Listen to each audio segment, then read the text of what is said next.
Découvrir les valeurs touristiques de Korogo et contribuer au développement de la ville, c'est l'objectif de la sortie distractive des mutualistes de la MUCAF. Le week-end dernier, les mutualistes étaient en tourisme à Korogo, la région du Poro. Les commerces et installations anarchiques du boulevard Nangui Abrogwa bientôt déguerpillent. Alors que certains annoncent déjà de chaudes empoignades, le maire, lui, se veut rassurant et souhaite que l'opération soit un succès et sans heurts. Bonsoir à tous, vous regardez Business 24 Africa, la première chaîne panafricaine d'information économique, et vous suivez le journal. Les mutualistes du système de contrôle financier de Côte d'Ivoire, MUCAF, étaient du 19 au 21 août 2016 en tourisme à Korogo, la région du Poro, dans le nord de la Côte d'Ivoire. Placé sous le thème « Contribution des mutuelles au développement des régions de Côte d'Ivoire », cette sortie distractive vise à faire découvrir les valeurs touristiques de Korogo et contribuer au développement de la ville. Le compte-rendu de notre envoyé spécial à Korogo, Mondesi Nascimento Odjifini. Korogo, dans le nord de la Côte d'Ivoire, est reconnue pour être une destination touristique privilégiée. Les touristes viennent du monde entier pour visiter ses richesses naturelles et culturelles. Des touristes internationaux, mais aussi des nationaux. Comme ici, les membres de la mutuelle des agents de contrôle financier de Côte d'Ivoire, MUCAF, en sortie touristique dénommée Korogo Tour 2016. Dans le village de Waraniene, les visiteurs de la MUCAF ont pu découvrir les tisserands et leur savoir-faire centenaire, ou encore les sculpteurs du village Koko et leur savoir-faire qui se perpétue de père en fils. Le circuit touristique de la région du Poro est riche de par sa diversité. Les roches sacrées de Chielon, le village de Kapele, ancien centre coranique renommé, tenant aujourd'hui sa réputation de la fabrication de perles, les cases sacrées de Niofouin et Koni, le village des forgerons où l'on peut découvrir les méthodes utilisées par les artisans. La visite à Korogo des membres de la mutuelle des agents du contrôle financier s'inscrit dans le cadre des activités de la mutuelle visant entre autres objectifs à contribuer au développement des régions de Côte d'Ivoire, a révélé au cours d'une conférence Olivier Seka, président de la MUCAF. Depuis l'année dernière, nous avons également commencé à organiser des activités qui participent au développement du tourisme intérieur. Logiquement, aujourd'hui, nous pouvons parler de sortie détente.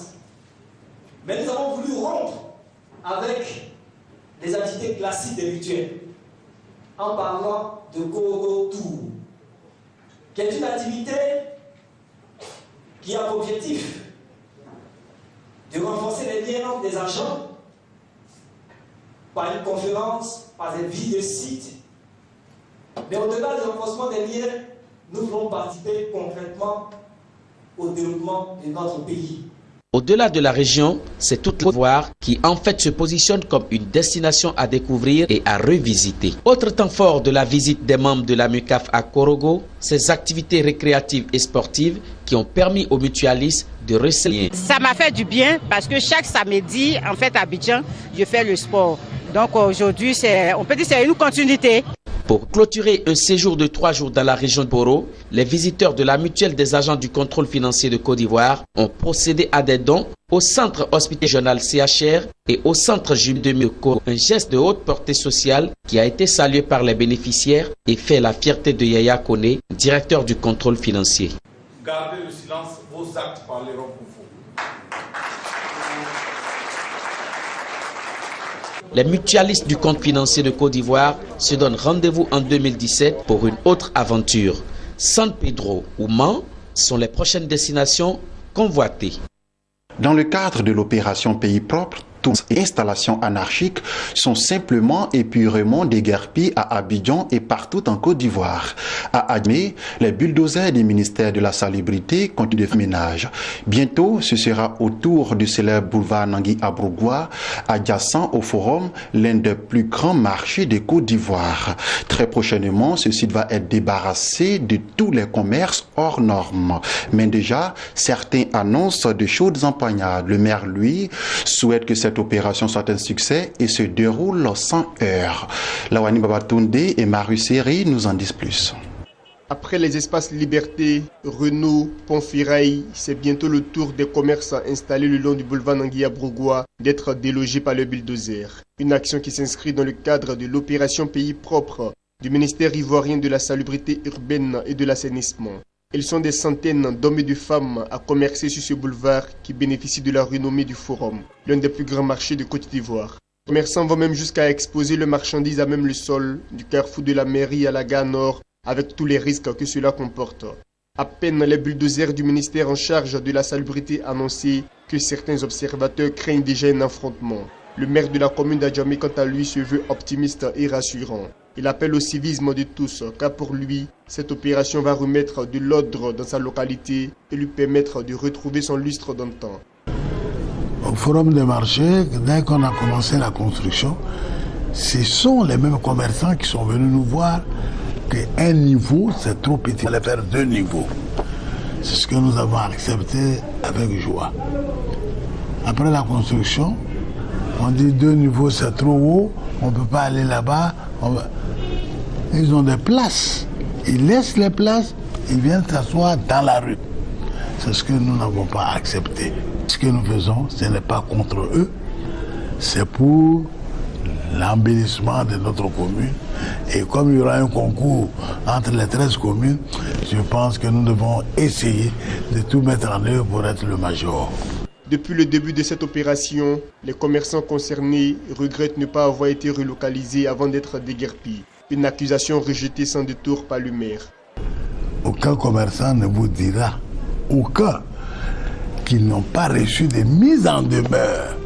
On ne peut pas dire qu'ils ont été déguerpis brutalement, ils le savaient. Et je crois que tous ceux qui ont été déguerpis, nous avons discuté avec un opérateur économique qui a mis un vaste terrain à notre disposition. Et demandé aux commerçants d'aller animer ce nouveau marché. Et cela, pendant 1 an, ils ne paieront rien. Ils ne paieront pas de taxes. Après l'année, quand le marché va commencer à se mettre en branle, je crois que nous allons commencer à encaisser les taxes qu'il faut. Il y a environ 1 mois, le Premier ministre ivoirien Daniel Kablan-Duncan procédait au lancement de la Semaine nationale de la propriété à l'espace Liberté dans cette même commune. Depuis lors, tous les commerces et installations anarchiques sont simplement et purement déguerpis à Abidjan, Yamoussoukro, San Pedro, Dabou, Aboasso et Man. Poursuivons ce journal avec ces informations, mais cette fois en images. Et rendons-nous au Ghana où le gouvernement envisage la création d'un organe de régulation de la filière anacarde. C'est ce qu'a annoncé Yakubu Alassane, le numéro 2 du ministère de l'Agriculture et de l'Alimentation, à l'occasion de l'ouverture d'une rencontre internationale réunissant 70 experts de la filière au Ghana. Selon l'officiel, cet organe permettra de créer un environnement favorable à la croissance de la production de la noix et d'offrir un cadre formel aux interactions entre l'exécutif et les différents acteurs de la filière. Dernier avantage, il sera un outil important de bonnes pratiques agricoles par les producteurs de cacao. Terminons avec cette information et rendons-nous au Kenya où le gouvernement vient d'initier un projet d'un montant de 14 milliards de shillings visant à approvisionner 12 000 écoles en eau potable. L'initiative qui a été conçue sur le modèle Powering School, projet qui a permis l'électrification de toutes les écoles kenyanes, sera pilotée par l'autorité pour l'électrification rurale.